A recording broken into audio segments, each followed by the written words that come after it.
Okay, everybody, I want to first of all thank you very much for attending this conference. I found myself pretty much in awe of how many people responded. I'm used to doing conferences here in Alaska for Ron Paul, and we're lucky when we get 100 people on the call. Said we have over 300 when I just entered the room, and I guess there were about 600 people signed up. So this is definitely exciting a lot of people, which is what I wanted, what I was really hoping for. Now, before I get started telling you what happened when I talked with Dr. Paul yesterday and what it is that I'm proposing and what it is I'm asking from everybody here, I want to just read you a little bit of a poem, and just give me 1 second here to get to it. It's by Edgar A. Guest, and he was a radio show host in the 1930s. Somebody said that it couldn't be done, but he, with a chuckle, replied that maybe it couldn't, but he would be one who wouldn't say so till he tried. So he buckled right in with a trace of a grin on his face. If he worried, he hid it. He started to sing as he tackled the thing that couldn't be done, and he did it. Somebody scoffed, "Oh, you'll never do that. At least no one ever has done it." But he took off his coat and he took off his hat, and the first thing we knew, he'd begun it.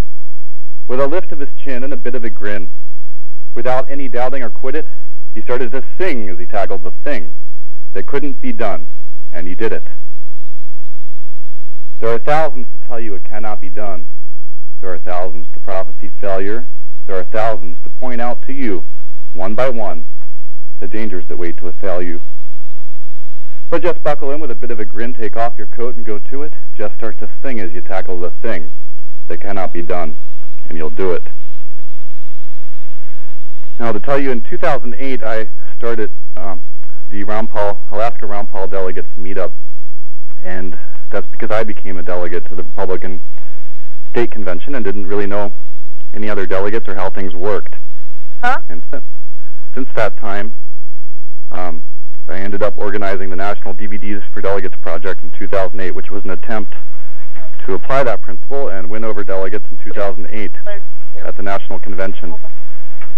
And then I wasn't going to be involved again. I became a national alternate delegate, and I went to the 2008 convention, and I was amazed at the cheating.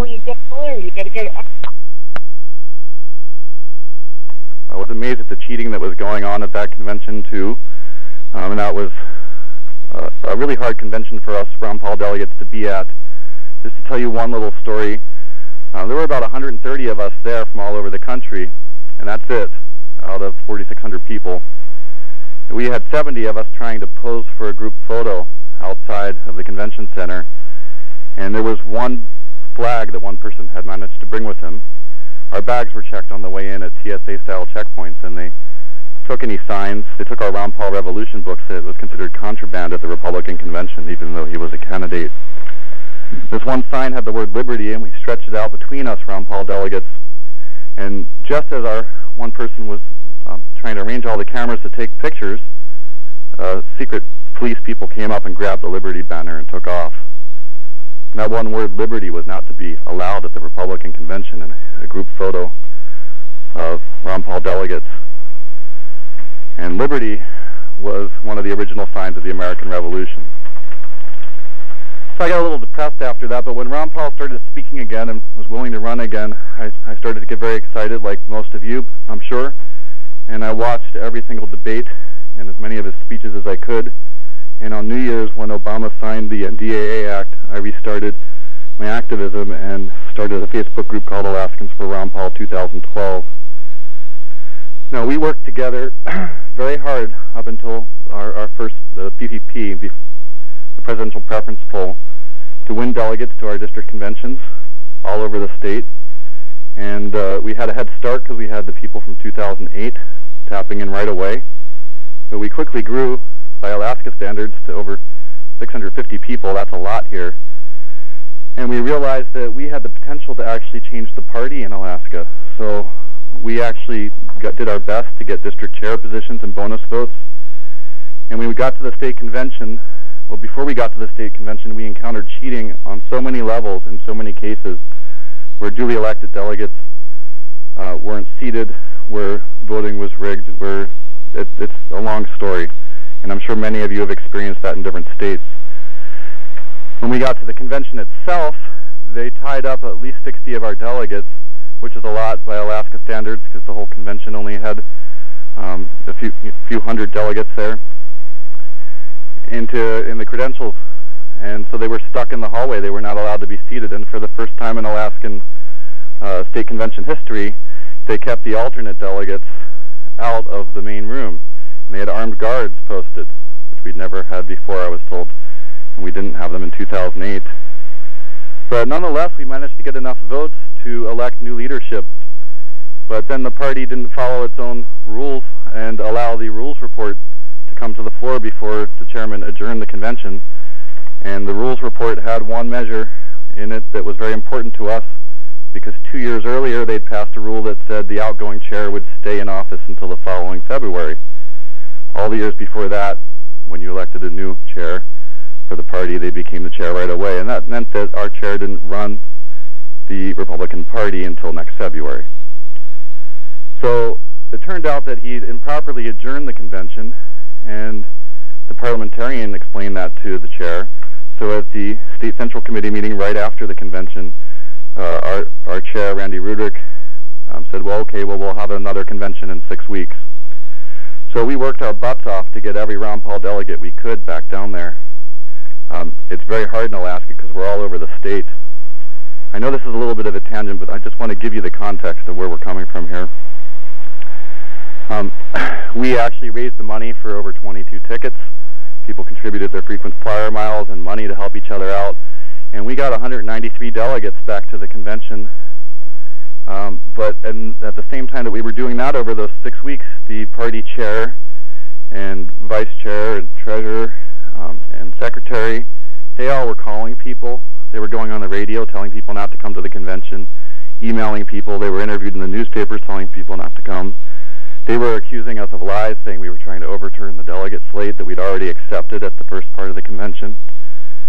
They slandered our leaders, including myself, and libeled us and our whole group. And so we all went, and there was no quorum. The convention was immediately adjourned, and we had our own convention at an alternative location. We were kicked out of the convention facility after about 10 minutes of the convention in progress, even though we were delegates and had paid our fees. And we'd spent collectively well over $100,000 getting there. Now, our national delegates went to the national convention, and I was privileged to be in touch with several of them in real time, many times a day, hearing the updates of what was going on. And they were extremely excited because they did something that they didn't know if they could do. But we knew that after Maine had been disqualified, or Maine had had half their delegates taken away, more than half, and we'd seen what had happened in all the other states and our own, we knew that Ron Paul still needed 5 states. And on Monday, before the convention, an amazing thing happened, and the nominations forms were turned in for 6 states. They had enough. We got enough people that were Santorum and Romney and Gingrich supporters. Our delegates all worked together, and they turned in those nomination forms, and that was ignored. The party decided to break its own rules. One of the party's own rules is you can't change the rules in which delegates are selected after November of the year preceding the election year. They've totally ignored those rules.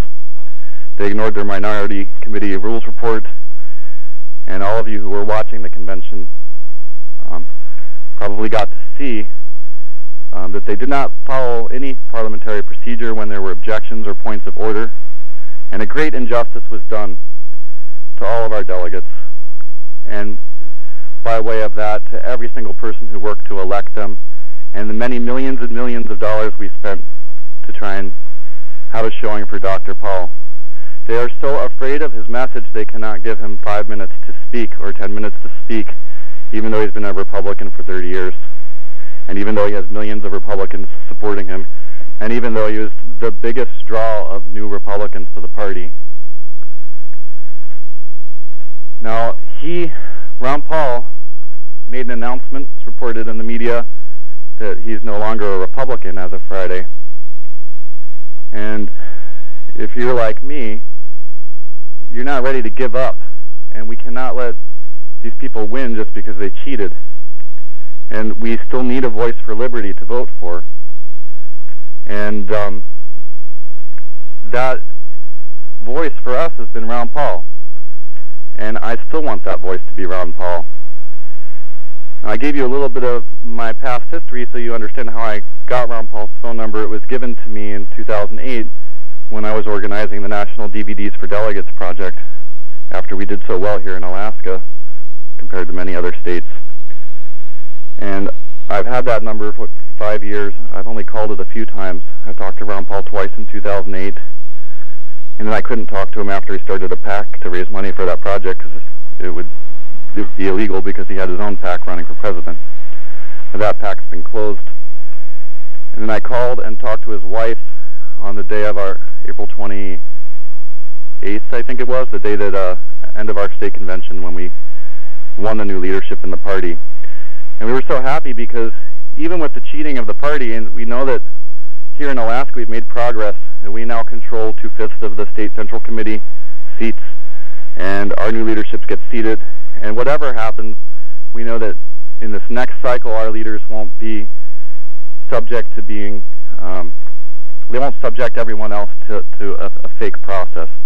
They will give everybody a chance to be heard, and they will do everything fair and square, even if they don't like the people they're talking. And that's not what we've experienced. So I called Dr. Paul, and his wife Carol answered, and I asked if I might talk with him for a few minutes. I mentioned my name, and I had actually emailed them both the day before to let them know I'd be calling. And she got Ron for me, and actually she said, hold on a second, and then she screamed out, "Ron! Ron!" And then she said she'd have to go look for him because he wasn't answering. So she found him, and I asked him the same question that everybody else here wants to know, is would he be willing to run? And he said to me that he has not ruled that out, but he's not thinking that he will. And I said to him that we really want to convince him that we need him, that it's more important than ever that he stand up, that after all the cheating that we've experienced and witnessed, that we can't let these people get away with that. We must stand up for liberty. And he was not able to give me a clear answer on whether he would do it or what it would take to convince him. But some of the things that he said are that he's concerned about the money and the power. These other people have a lot of power and a lot of money, and he doesn't know how he could compete. He's concerned with ballot access, and how could he possibly get ready in 50 states in time? And a lot of the states have finished their processes. Well, there is one way. There's one other party right now that is on the ballot in 50 states. That's not Republican or Democrat. Most of you know this, and it's Libertarian, and it's Gary Johnson as for president, and Honorable Judge James Gray for vice president. And according to their rules, and according to who I've talked to, which is not a direct contact with the top of their chain of command, I'm still trying to reach that level. But according to them, the people that I've talked to that are 2 steps away from that top of the chain, there is a willingness to consider Ron Paul. And apparently, according to the rules, there's only really one way to do it that would make any sense, and that would be if their VP candidate bowed out. So there's 2 things, and then that would mean that there would be a Johnson-Paul ticket. Because if Johnson bowed out, then their VP candidate, Mr. Gray, would move up. They would have to play with their own bylaws and do work to get him on the ballot, even if they wanted to do this. But it can be done. And there is a willingness to do this, from what I'm hearing. Now, for that willingness to happen, Dr. Paul would have to express a willingness and a desire to want this to happen. And for that to happen, we have to lobby Dr. And to that end, I'm proposing that's what we do. And we need to recruit many people for each one of us on this call, and we need to spread this message. And what we need to do is have calls streaming to all 3 of his office phone numbers all week long, 9 to 5 in the respective time zones.